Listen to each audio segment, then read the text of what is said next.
మనలో చాలామంది స్టాక్ మార్కెట్లో ఇన్వెస్ట్మెంట్ చేసినప్పుడు అంటే మనం డైరెక్ట్గా స్టాక్స్లో కానీ లేకుంటే మ్యూచువల్ ఫండ్లో ఇన్వెస్ట్మెంట్ చేసినప్పుడు మనము ప్రాఫిట్ బుక్ చేస్తున్నాం కదా. ఆ ప్రాఫిట్ బుక్ చేసినప్పుడు అసలు ప్రాఫిట్ వచ్చిన ప్రాఫిట్ను మనం ఇన్కమ్ ట్యాక్స్ ఈ ఫైలింగ్ చేసినప్పుడు ITR 2 సెలెక్ట్ చేసుకొని మనం అందులో మన ప్రాఫిట్ వాల్యూస్ని అందులో ఇవ్వాలి. అసలు వీటిని ఇచ్చేటప్పుడు మనం వాటిని బ్రేకప్ చేసుకోవాలి. కాబట్టి చాలా వరకు అసలు ITR 2 ఫైల్ ఎలా చేయాలని చాలామంది కన్ఫ్యూజ్ అవుతుంటారు. ఈరోజు వీడియోలో అసలు ITR 2ను ఎలా ఫిల్ చేయాలి, మన దగ్గర ఎటువంటి మనకు వచ్చిన ప్రాఫిట్ను బ్రేకప్ ఎలా చేసుకోవాలనేది డీటెయిల్గా చెప్తాను ఫ్రెండ్స్. ఈ వీడియో చూస్తే మాత్రం మీకు కంప్లీట్గా అవగాహన వచ్చి మీరు కూడా సొంతంగానే ITR 2ను ఈజీగా ఈ ఫైల్ చేసుకోవచ్చు ఫ్రెండ్స్. ఓకేనా ఫ్రెండ్స్. ఫస్ట్ అసలు మనకు ITR 2 అంటే ఎవరైనా మనకు ఒకవేళ మనం జాబ్ చేస్తుంటే మన గ్రాస్ సాలరీ ఒకవేళ మోర్ దెన్ 50 lakhs ఉంటే మనం డైరెక్ట్గా మనం ITR 2 సెలెక్ట్ చేసుకొని మనము ఈ ఫైలింగ్ చేసుకోవాలి.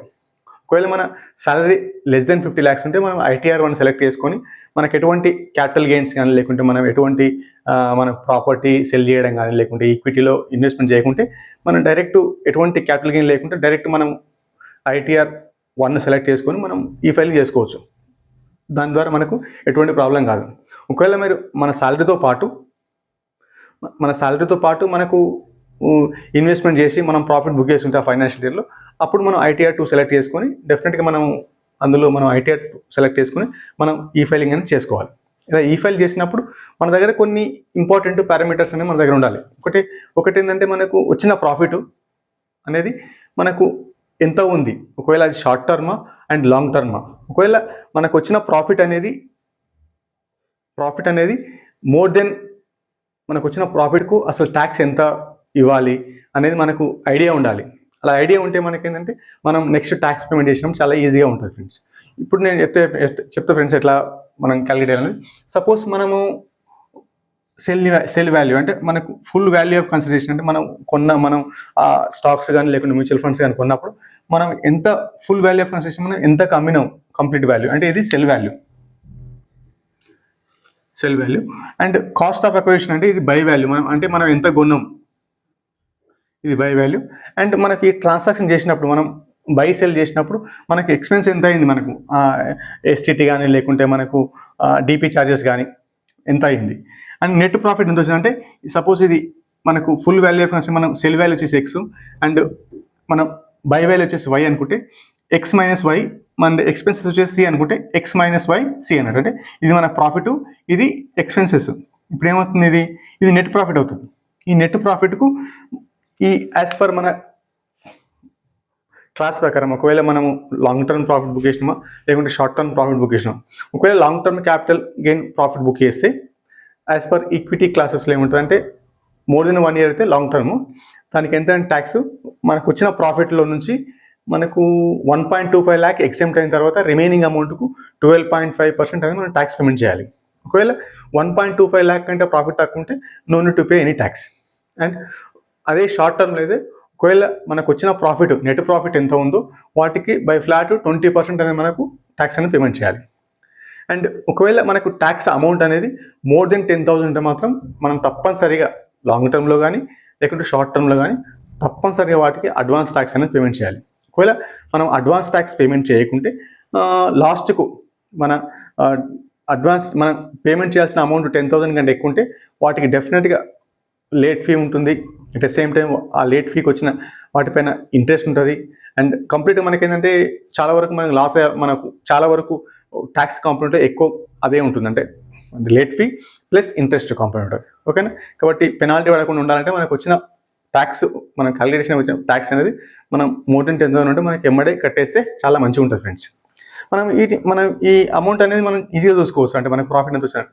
ఒకవేళ మన బ్రోకరేజ్ అకౌంట్లోకి వెళ్ళి మనకు లాస్ట్ ఫైనాన్షియల్ ఇయర్ అంటే 25-26కు ఎంత ప్రాఫిట్ వచ్చింది అనేది మనం చూసుకుంటే ఒకవేళ మన ఆ ప్రాఫిట్ని బట్టి మనకు ట్యాక్స్ క్యాలిక్యులేట్ చేసుకుంటే మనకు ఒకవేళ మోర్ దెన్ 10,000 మాత్రం తప్పనిసరిగా పేమెంట్ చేయాలి ఫ్రెండ్స్. దానివల్ల మనకి ఏంటంటే ఫ్యూచర్లో మనకి ఎటువంటి పెనాల్టీ కానీ లేకుంటే ఇంట్రెస్ట్ పడే ఛాన్స్ చాలా తక్కువ ఉంటుంది ఫ్రెండ్స్. అండ్ అడ్వాన్స్ ట్యాక్స్ అనేది చాలా ఇంపార్టెంట్, ఎందుకంటే అడ్వాన్స్ ట్యాక్స్ మిస్ చేస్తే మాత్రం మనకు పెనాల్టీ పడే అవకాశం అనేది ఉంటుంది ఫ్రెండ్స్. ఓకేనా ఫ్రెండ్స్. ఇప్పుడు ఏంటంటే నేను నా కేస్ స్టడీ, నా రియల్గా నేను ఎంత ప్రాఫిట్ బుక్ చేసినా వాటికి ట్యాక్స్ కాంపోనెంట్ ఎంత వచ్చిందనేది నేను చెప్తా ఫ్రెండ్స్. ఓకేనా ఫ్రెండ్స్. ఇప్పుడు నేను కేస్ స్టడీ అయితే ఫ్రెండ్స్ నేను నా బ్రోకరేజ్ అకౌంట్ నుంచి ప్రాఫిట్ లాస్ స్టేట్మెంట్ డౌన్లోడ్ చేసుకున్నాను ఫ్రెండ్స్.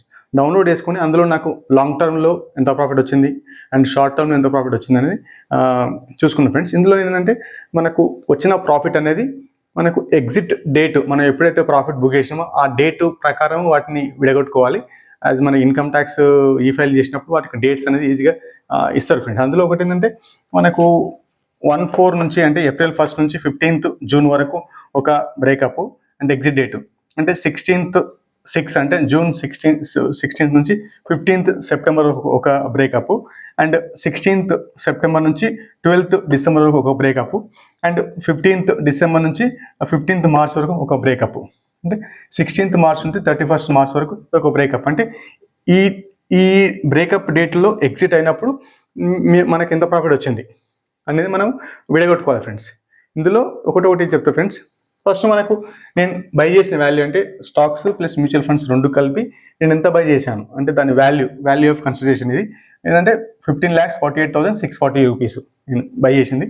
అండ్ మనకు నేను దాన్ని బై చేసిన వాల్యూ సెల్ చేసిన వాల్యూ అంటే నేను ఎంత సెల్ చేసిన వాల్యూ, ఓకేనా, అది 16,14,142 రూపీస్ అనేది నేను సెల్ చేసిన.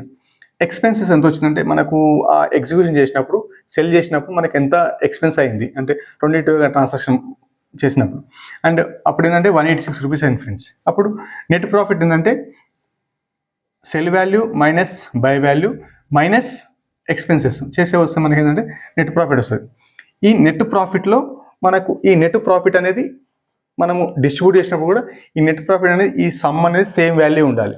ఒకవేళ సేమ్ వాల్యూ లేకుంటే మనకు ఫైలింగ్ చేసినప్పుడు మనకు ఎర్రర్ చూపిస్తుంది. కాబట్టి మనము ఎగ్జాక్ట్గా వాటిని మ్యాచ్ చేసుకోవాలి. మ్యాచ్ అంటే మనకు ఎక్స్పెన్సెస్ ఎక్కడ తీసేయాలనేది మనకు ఒక ఐడియా ఉంటే మాత్రం డెఫినెట్గా మనం ఈజీగా దాన్ని రెక్టిఫై చేసుకోవచ్చు. ఒకసారి రెక్టిఫై చేసుకుంటే మనకి ఎటువంటి ఎర్రర్ చూపించంటే మనం నెక్స్ట్ ప్రాసెస్ అనేది ముందుకు వెళ్ళచ్చు ఫ్రెండ్స్. ఓకేనా ఫ్రెండ్స్. ఇందులో నాకు April 1 నుంచి ఇందులో ఎటువంటి ప్రాఫిట్ లేదు, సెప్టెంబర్లో కూడా ఎటువంటి ప్రాఫిట్ లేదు అండ్ September 16th నుంచి 12th December మధ్యన 65,245 రూపీస్ అనేది మనకు లాంగ్ టర్మ్ క్యాపిటల్ గెయిన్స్ వచ్చింది friends. And next 15th December నుంచి 15th March వరకు 71 రూపీస్ అనేది ప్రాఫిట్ వచ్చింది ఫ్రెండ్స్. అండ్ 16th March నుంచి తర్వాత 31st March వరకు ఎటువంటి ప్రాఫిట్ లేదు ఫ్రెండ్స్. కాబట్టి నాకు వచ్చిన ప్రాఫిట్ ఏంటంటే మొత్తము 65,316 మనకు ఇది లాంగ్ టర్మ్ క్యాపిటల్ గెయిన్. ఈ లాంగ్ టర్మ్ క్యాపిటల్ గెయిన్ ఏంటంటే అప్ టు 1.25 lakh వరకు ఎటువంటి ట్యాక్స్ అనేది లేదు ఫ్రెండ్స్. కాబట్టి మనకు అప్ టు 1.25 వరకు ఎటువంటి ట్యాక్స్ లేదు కాబట్టి మనకు వచ్చింది విత్ ఇన్ దట్ రేంజ్లో ఉంది కాబట్టి మనకు ఎటువంటి ట్యాక్స్ పేమెంట్ చేయాల్సిన అవసరం లేదు ఫ్రెండ్స్.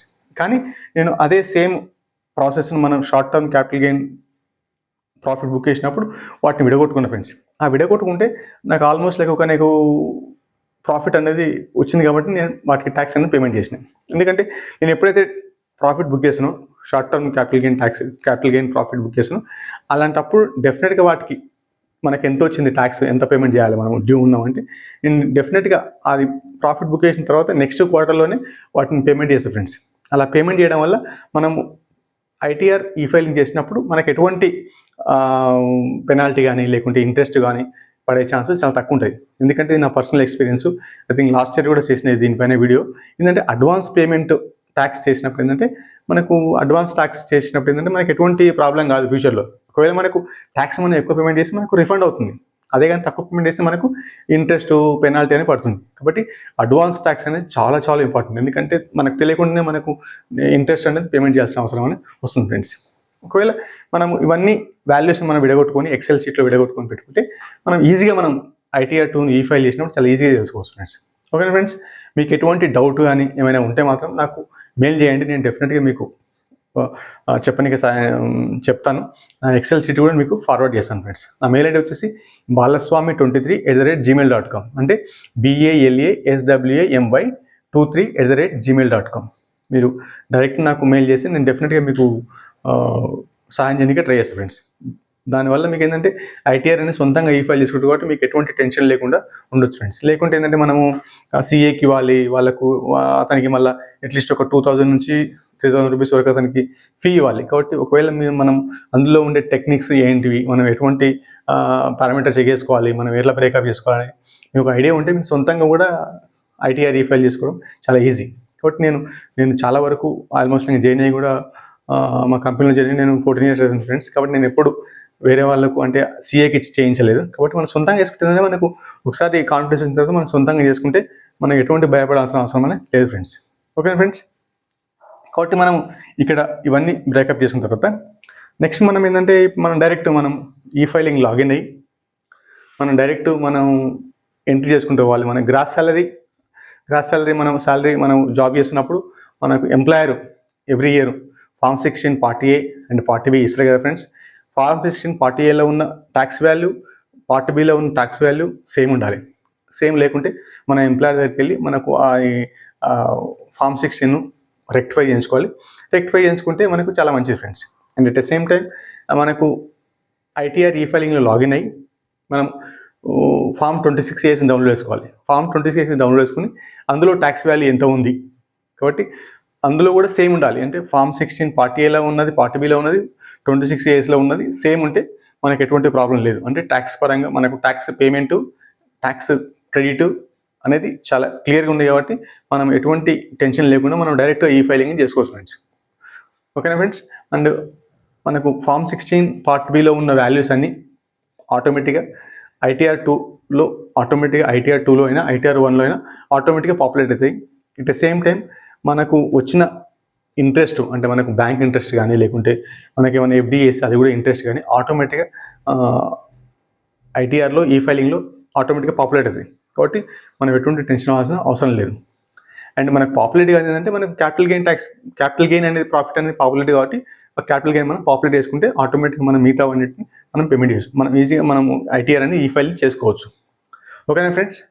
అండ్ ఇలా ఈ ఫైల్ చేసిన తర్వాత మనం సబ్మిట్ చేసుకుంటూ పోయినప్పుడు లాస్ట్ ఒకవేళ మనం ట్యాక్స్ పేయబుల్ ఉంటే మనం ట్యాక్స్ అనేది పేమెంట్ చేయాలి. ఒకవేళ ట్యాక్స్ పేమెంట్ చేసిన తర్వాత మనకు ఈ వెరిఫై చేయాలి. ఈ వెరిఫై చేస్తే మన తరఫు నుంచి యాక్షన్ అనేది క్లోజ్ అయిపోయింది. ఒకసారి మన దగ్గర నుంచి యాక్షన్ క్లోజ్ అయిపోయిన తర్వాత నెక్స్ట్ ఇది మనకు ఇన్కమ్ ట్యాక్స్ డిపార్ట్మెంట్కి వెళ్తుంది మన ఐటీఆర్ రిటర్న్. ఒకవేళ ఆ ఐటీఆర్ రిటర్న్ ఇన్కమ్ ట్యాక్స్ డిపార్ట్మెంట్కి వెళ్ళినప్పుడు వాళ్ళు చెక్ చేస్తారు. అంటే అతను చేసిన వాల్యూస్ అంటే మనం అందులో ఇన్పుట్ వాల్యూస్ అని కరెక్ట్ అయినా, ఒకవేళ కరెక్ట్ లేకుంటే అతను రిజెక్ట్ చేసే ఛాన్స్ ఉంది. ఒకవేళ కరెక్ట్ ఉంటే మాత్రం ఆటోమేటిక్గా అది వాళ్ళు ప్రాసెస్ చేస్తారు కాబట్టి ఆ ఫైనాన్షియల్ ఇయర్కు అంటే 2025-26 ఫైనాన్షియల్ ఇయర్కు అది మనకు యాక్షన్ అనేది క్లోజ్ అయిపోయింది. కాబట్టి మీకు ఫ్యూచర్లో ఎటువంటి ప్రాబ్లం అనేది కాదు ఫ్రెండ్స్. ఫైనల్ నా కన్క్లూజన్ ఫ్రెండ్స్ అంటే మనం ఐటీఆర్ 2 ఫైల్ చేసుకోవడం చాలా ఈజీ. అందులో ఏంటంటే ఒకటి మనం వచ్చిన ప్రాఫిట్ను లాంగ్ టర్మ్ షార్ట్ టర్మ్ రెండింటిని మనము వాటిని బ్రేకప్ చేసుకోవాలి. యాజ్ పర్ మన ఎగ్జిట్ డేట్ ప్రకారం బ్రేకప్ చేసుకుంటే అండ్ మనకు వచ్చిన ఎగ్జిట్ ప్రకారం బ్రేకప్ చేసుకోవాలి. సెకండ్ ఏంటంటే మనకు వచ్చిన డివిడెండ్ కానీ లేకుంటే మనకి ఇంట్రెస్ట్ కానీ మనము టీఐఎస్ అంటే ట్యాక్స్ ఇన్ఫర్మేషన్ సమయంలో కూడా మనం ఈ ఫైలింగ్లో చూసి మనం వాటిని చెక్ చేసుకోవచ్చు. అంటే ఆటోమేటిక్గా పాపులేట్ అయిన వాల్యూ కరెక్టా కావా అని. ఓకేనా ఫ్రెండ్స్.